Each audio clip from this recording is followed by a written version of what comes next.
Hey guys, welcome back to my channel. आज है 5 जून 2026 और जिसको वर्ल्ड एनवायरनमेंट डे होता है।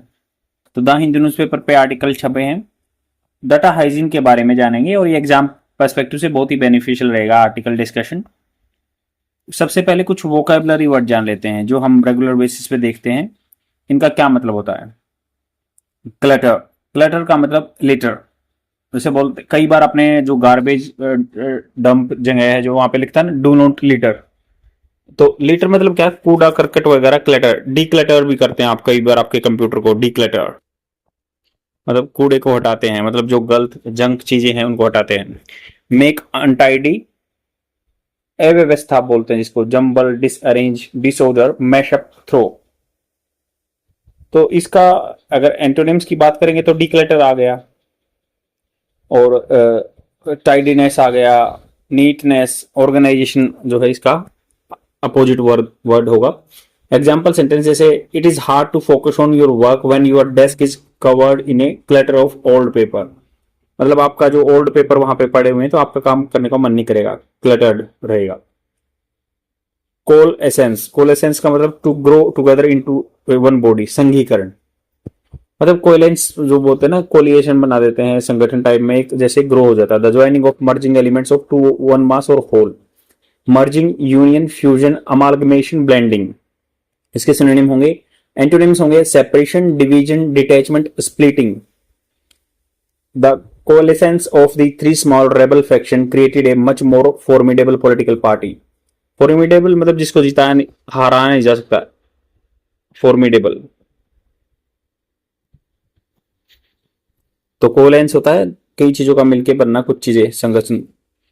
नेक्स्ट वर्ड है कॉमंसुरेबल, और ये बैंकिंग एग्जाम में और एसएससी एग्जाम में रेगुलर बेसिस पे आपको ये वर्ड मिलते हैं। कॉमंसुरेबल का मतलब हो गया पार्ट्स ऑफ स्पीच एडजेक्टिव की तरह यूज होता है। Measurable by the same standard, अनुरूप। जैसे कंपेरेबल, प्रोपोर्शनेट, इक्विवेलेंट, कोरस्पॉन्डिंग, ये सिनोनिम होंगे। एंटोनिम्स क्या होंगे, incommensurable, unequal, unmatch, disproportionate. Example sentence कैसे याद रख सकते हैं, the effort you put into your studies should be commensurable with the high grades you expect to achieve. मतलब जितनी मेहनत करते हैं उतने कमेंसुरेबल, उतने ही मार्क्स आने चाहिए ना। नेक्स्ट वर्ड है कोमोशन। तो ये शोरगुल, हल्ला गुल्ला होता है। Disturbance, racket, uproar, tumult, ruckus, clamour, brouhaha, furore. तो ब्रो आहा ये वर्ड आते हैं बहुत बार। तो अब इसका जैसे एज ए नाउन यूज होता है ये। स्टेट, अब कमोशन, स्टेट ऑफ कंफ्यूज हो, नॉइजी, डिस्टर्बेंस हो। तो इसके सिनोनिम क्या होंगे, disturbance, racket, uproar, clamour, brouhaha, furore. Antonyms calm, peace, tranquillity, शांति होती है जो, क्वाइट, सेरेनिटी। अब जैसे the sudden fire alarm caused a massive commotion in the building as everyone rushed for the exits। तो एग्जिस्ट के लिए सब भाग रहे थे और कमोशन बन गया था वहां पे। कंपेल, कंपेल किसी को फोर्स करना, कोर्स करना, प्रेशराइज करना। एंटोनिम्स क्या होंगे, अलाउ करना, permit, let, dissuade, discourage. Heavy rains will compel us to postpone the outdoor festival until next weekend। तो हमें पुश किया उसने, कंपेल किया हैवी रेन ने, तो हमने क्या अपना जो पोस्टपोन कर दिया फेस्टिवल था। कंपेंडियस, कंपेंडियस, सक्सेंट, pithy, short.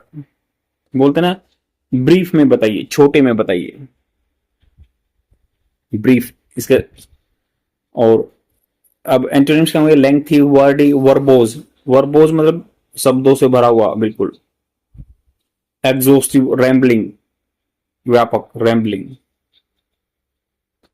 The historian wrote a compendious summary of war of the war. तो कंपेंडियस होता है छोट, संक्षिप्त, सक्सिंट। कॉम्प्लिसिट, कॉम्प्लिसिट मतलब किसी चीज में इन्वॉल्व होना, सहपराधिता, कॉम्प्लिसिट। जैसे अब कोलूडिंग, इन्वॉल्व, कोलूड, कोलूड मतलब किसी के साथ में ही मिलना, कोलूड। कंस्पायरिंग, डिसीटफुल, कनाइवेंस, ये वर्ड काफी सुना होगा। कनाइवेंस मतलब मिली भगत। Because he knew about the robbery. He didn't report it. The police considered him complicit in the crime. तो उसको complicit माना गया कि भाई आप भी सह अपराधी हैं. Conceal छुपाना, hide करना, छिपाना. Antonyms: reveal, uncover, expose, disclose, show. She wore large sunglasses to conceal the fact that she had been crying. तो सनग्लासेस पहने कंसील करने के लिए, छिपाने के लिए. कंसीलर भी आता है जो फेस पे पिंपल्स वगैरह छिपाता है. नेक्स्ट वर्ड है कंसीड. कंसीड दिस, एडमिट करना, एग्री करना, एक्नॉलेज करना, एक्सेप्ट करना. Antonyms: deny, reject, dispute. After reviving the hard evidence, revive कर दिया उसने हार्ड एविडेंस जो सबूत थे. He finally concede that his initial theory was incorrect. तो उसने अपना हार्ड जो सबूत थे, गवाह थे, उनको देखा कि भाई ये है, फिर बाद में कंसीड कर लिया कि मेरी थ्योरी इनकरेक्ट थी. कंसोर्ट, कनकोट, कॉनकोक्ट. कॉनकोक्ट बोलते हैं कि भाई मेकअप, कॉन्ट्राइव, जैसे होता है ना कि कुछ कहानी बनाना. Think up, dream up, fabricate, invent. कोई कॉन्कोक्टेड स्टोरी, मन गढ़ंत बातें बोलते हैं, कॉन्कोक्टेड स्टोरी. तो डिस्ट्रॉय, डिमोलिश, रियून, इसके एंटोनिम्स होंगे. The clever student concocted an elaborate excuse for why his homework was missing. उसने मन गढ़ंत कहानी बना दी, कॉन्कोक्टेड. कॉन्ट्राइव पेचीदा भी होता है या मन गढ़ंत सोच होती है. जो concomitant, concomitant attendant, accompanying, associated, collateral, related, सहगामी. कॉन्कोमिटेंट बोलते हैं साथी है ये आपका. अकम्पनिंग जो आपको साथ में चल रहा है, और अटेंडेंट भी बोल सकते हैं, जैसे किसी पेशेंट के साथ अटेंडेंट रहता है. एंटोनिम्स होगा unrelated, unconnected, independent, separate. High inflation is often concomitant effect of rapid economic expansion. Condone, deliberately, जानबूझकर इग्नोर करना. Not took into the consideration, माफ करना किसी चीज को, क्षमा कर देना. जैसे कंडेम्ड, इस पे किसी को दोष मुक्त कर. पुनिश या फॉरबिड, डिनाउंस. डिनाउंस किसी की बदनामी करना, फॉरबिड कर देना, भूल जाना, छोड़ देना, या पुनिश कर देना, या कंडेम्ड करना, किसी को दोष लगाना. और कॉन्डोन होता है किसी का छोड़ देना, माफ कर देना. कंड्यूसिव, कंड्यूसिव होता है मतलब जो आपके हिसाब से हो, अनुकूल. कंड्यूसिव एनवायरनमेंट जो होना चाहिए किसी भी चीज के लिए. Good for, help to, instrumental. या एंटोनिम्स क्या होंगे? Unfavourable, hindering, preventing, counter productive. A noisy environment is definitely not conducive to a good night sleep. तो नॉइजी एनवायरनमेंट तो कंड्यूसिव नहीं रहता नाइट स्लीप के लिए. तो आइए आज के वोकैबुलरी वर्ड्स हो गए. अब चलते हैं आर्टिकल पे. आर्टिकल क्या बात कर रहा है? तो आर्टिकल बात कर रहा है डाटा हाइजीन. हाइजीन वैसे क्या होता है? स्वास्थ्य. हाइजीन का सबको पता है क्या होता है? स्वास्थ्य. स्वास्थ्य होता है. तो डाटा हाइजीन के बारे में बात कर रहे हैं कि डाटा को डिक्लेटर वगैरह करना. जैसे अव्यवस्थित डाटा क्लटर्ड है तो ऑटोमेटिकली आप कुछ उससे फेच नहीं कर पाएंगे, फायदा नहीं उठा पाएंगे. तो सेंसस इनोमरेटर जो गिनती कर रहे हैं ना, क्या होता है? जनसंख्या की गिनती करना. इनोमरेटर होता है गिनती. इन्यूमरेशन होता है गिनती. इन्यूमरेटर जो काम करने वाले, as adjective. Should not face, उनको नहीं सामना करना चाहिए डिफिकल्टीज, मुसीबतों का, in the name of reverification, reverification के नाम पे. It is disturbing. डिस्टर्बिंग मतलब ये आपको बाधा डालने वाला है. That some census 2027 enumerators in states such as Rajasthan and UP are facing issue for extremely unusual reasons. Extremely बिल्कुल एक तरफा, एकदम खतरनाक, जो अनयूजुअल कॉमन रीजन नहीं है. In these two states where the first phase of census, मतलब दो स्टेट जो दो ये यूपी और राजस्थान में फर्स्ट फेज हो गया सेंसस का, जहां पे हाउस लिस्टिंग होती थी, घरों को गिनना, एंड हाउसिंग सेंसस जो होती थी, इज अंडरवे, अभी फिलहाल में चली हुई है. दे हैव बीन एडवाइज, उनको एडवाइज किया जा चुका है. हैव बीन एडवाइज ये पैसिव फॉर्मेट हो गया, मतलब किसी अथॉरिटी के द्वारा टू रिविजिट हाउस होल्ड, दोबारा से हाउस होल्ड जाना. Correct the data. Discrepancy, discrepancy होता है जो अनोमली होती है, जो गलत है, मिसमैच है, उनको ठीक करना. And note to select option, और सिलेक्ट नहीं करना है ऑप्शन दैट में मतलब शायद हो सकता है show the government in a poor light. और ऐसा कुछ जो पुअर लाइट मतलब हो गया कि भाई गवर्नमेंट को की बदनामी करे या ऐसी चीजें, उनको ऐसे नहीं दिखाना है. Reverification is a legitimate part of any study. तो रीवेरिफिकेशन करना, दोबारा से वेरिफिकेशन करना, इज ए लेजिटिमेट, वैध कानून के हिसाब से, पार्ट ऑफ एनी स्टडी और survey, but this must be done to reflect reality accurately. तो इसको दर्शाना चाहिए जो सच्चाई है उसको ठीक तरीके से। Not to manage perception, but ये क्या है, मैनेज नहीं करना परसेप्शन जो धारणाएं हैं। In Rajasthan the issue arises from a circular of the directors of census operators to district level official regarding discrepancy identified in the file data.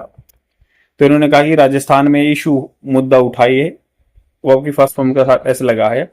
तो arise हुआ फ्रॉम ए सर्कुलर, सर्कुलर एक मतलब government का directive आ, directors of census operation, तो director थे जो census operation के, टू डिस्ट्रिक्ट लेवल ऑफिशियल को भेजा रिगार्डिंग किसके संदर्भ में, डिस्क्रिपेंसी जो अनोमली है आइडेंटिफाइड की गई फाइल डाटा में। अपेरेंटली मतलब ऊपर से clearly the objective is to ensure that data are accurately recorded. तो अपेरेंटली क्या है, जो ऊपर से दिख रहा है कि भाई ऑब्जेक्टिव क्या है, उद्देश्य ये है कि पक्का करना कि डाटा ठीक से रिकॉर्ड हुआ है। यूजिंग अप्रोप्रिएट उचित ऑप्शन इन द क्वेश्चनर जो एक क्वेश्चनों की एक संख्या होती है, पूरी लिस्ट होती है। हाउएवर हालांकि इन सम केसेस, कुछ केसेस में इनुमरेटर्स हैव बीन टोल्ड, उनको बताया जा चुका है कि to record data based on assumption, कि वो डाटा को रिकॉर्ड करें अपने अजम्पशन पे। For example if some households do not have toilets, मान लो कुछ हाउस होल्ड के पास टॉयलेट नहीं है, और enumerators have been told to check whether toilets are available nearby, क्या टॉयलेट नियर बाई में है, on the basis of which the entry can be change from open defecation to having access to latrine. तो मतलब आसपास में किसी के है तो उसमें भी कह देंगे कि एक्सेस है, उसके पास पहुंच है। In UP the message seems to not to be present facts as they are. तो ये मैसेज दिखाता है कि भाई ये जो प्रेजेंट है, सच्चाई है, वो जैसे है वैसे नहीं दिखाना चाहते हैं।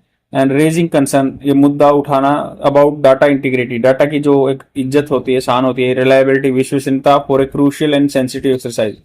क्रूशियल या बहुत ही इंपॉर्टेंट और सेंसिटिव संवेदनशील एक्सरसाइज है, प्रक्रिया है ये। द प्रेजेंट एपिसोड जो ब्रीफ लाता है the four of the efficacy, four मतलब सामने, एफिकेसी जो किसी चीज की काम करने की क्षमता है, और programme such as country running campaign, अभी जो अभियान चला हुआ अगेंस्ट ओपन डिफिकेशन। तो इन्होंने कहा कि प्रेजेंट जो एपिसोड, ये जो टाइम पीरियड है, जो काल है, वो दिखा रहा है कि भाई जो सामने लेके आ रहा है एफिकेसी, कितनी एफिकेसी है प्रोग्राम। जैसे कोई प्रोग्राम था ओपन डिफिकेशन वगैरह वो चला था उसकी, while many states have made tangible progress, tangible perceptible, जिनको महसूस किया जा सकता है, ऐसे प्रोग्रेस प्रगति दिखाई है। इट वुड बी अनरियलिस्टिक, यह गलत होगा, अनरियलिस्टिक होगा टू कंक्लूड दैट, कंक्लूजन पे जाना that problem has been eliminated, कि प्रॉब्लम क्या है, खत्म कर दी जा चुकी है। फॉर एडमिनिस्ट्रेटिव पर्पज, एडमिन के पर्पज से, इंक्लूडिंग फंडिंग, पैसे से, इट इज रीजनेबल, यह तर्कसंगत है, to classify cities and villages on the basis of certain parameter open defecation free. तो यह तर्कसंगत है कि टू क्लासिफाई करना सिटीज को या गांव को किस आधार पे, कुछ पैरामीटर्स पे, कि ओपन डेफिकेशन फ्री एंड या ओडीएफ प्लस या ओडीएफ प्लस मॉडल। तो उन्होंने कहा कि रीजनेबल है क्लासिफाई करना सिटीज को, गांव को कुछ इन पे। बट द क्रिटिकल क्वेश्चन, ये बहुत इंपॉर्टेंट क्वेश्चन ये है कि वेदर की क्या सच ए क्लासिफिकेशन, ऐसी जो वर्गीकरण है, रिफ्लेक्ट्स रियलिटी, सच्चाई तथा come into reflect the enumerators work. तो जो एनुमरेटर का काम है उसके कॉन्फ्लिक्ट में आ रहा है, ये बिल्कुल विरोधाभास में, ये दर्शाए तो गा बट ये गलत डाटा दिखाएगा। It is responsibility of the policy maker, नीति बनाने वाले जैसे लेजिस्लेचर वगैरह हैं, टू इंश्योर, पक्का करना कि सेंसस डाटा जो जनगणना का डाटा है और एक्यूरेट, सही है, इनक्रेडिबल, विश्वसनीय है। तो ये उनकी जिम्मेवारी है, इनुमरेटर को मिसगाइड मत करो, उन्होंने कहना ये है। They must also sensitize people to provide correct information, आदमियों को भी संवेदन बनाना है कि आप करेक्ट डाटा दीजिए, अगर आपके पास एक्सेस है किसी चीज का तो उसकी आप बताइए, गलत मत बताइए। एज पब्लिक पॉलिसी, जैसे मान लो आदमियों के बारे में नीतियां आती हैं, एंड वेलफेयर स्कीम्स जैसे are formulated on the basis of this data ultimately benefit them. तो ये आदमियों के फायदे के लिए ही बनाई जाती है और उनको फायदा करती है। The authorities must recognise, government को या अथॉरिटीज को रिकॉग्नाइज करना चाहिए कि resolve the legitimate difficulties face by enumerator, कैसे जो उनको रियल में कानूनी के हिसाब से प्रॉब्लम आ रही है। As the significance of the census hardly needs any reiteration, जैसे कि सिग्निफिकेंस महत्वपूर्ण जो है सेंसस की, हार्डली नीड्स एनी रीआइट्रेशन, दोबारा से दोहराना है। The union government should be quite liberal, union government को क्या है, लिबरल होना चाहिए in enhancing allowances for enumerators, enhance बढ़ाना अलाउंसेस फॉर इनुमरेटर्स, गिनती करना, to ensure efficient and timely work हो। It should not be only be conscious, इनको न केवल चिंतित होना चाहिए, कॉन्शियस होना चाहिए of the financial outlay involve, जो पूंजी लगी हुई involve, about 11,700 crore for the entire country. But also इनको उसके साथ में need to make reliable data publicly available, ये जो विश्वसनीय डाटा है पब्लिकली अवेलेबल होना चाहिए for purpose such as targeted and inclusive policy making, target के लिए इंक्लूसिव नीति बनाने के लिए। The government should send a clear message, government को क्लियर मैसेज देना चाहिए। Data sensitization must not be undertaken under the guise of reverification, तो उन्होंने कहा कि गवर्नमेंट को क्लियर मैसेज देना चाहिए, data sensitization must not be, इनको नहीं अंडरटेकन मतलब ऐसा लेना चाहिए अंडर द गाइज फेस में री वेरिफिकेशन, तो डाटा के साथ गड़बड़ नहीं होनी चाहिए, री वेरिफिकेशन के नाम पे डाटा मैनिपुलेशन नहीं होना चाहिए, ये राइटर का कहना है। आई होप आपको समझ में आया होगा। लाइक एंड कमेंट कर दीजिए यार, बहुत टाइम लगता है और रेगुलर बेसिस पे मैं बनाता हूं, तो आप इस चीज को कंसीडर कीजिए और थोड़ा सा अपना 1 सेकंड दे दीजिए ताकि मुझे भी मोटिवेशन मिले और आपको भी फायदा मिलता रहे। Thank you very much, bye.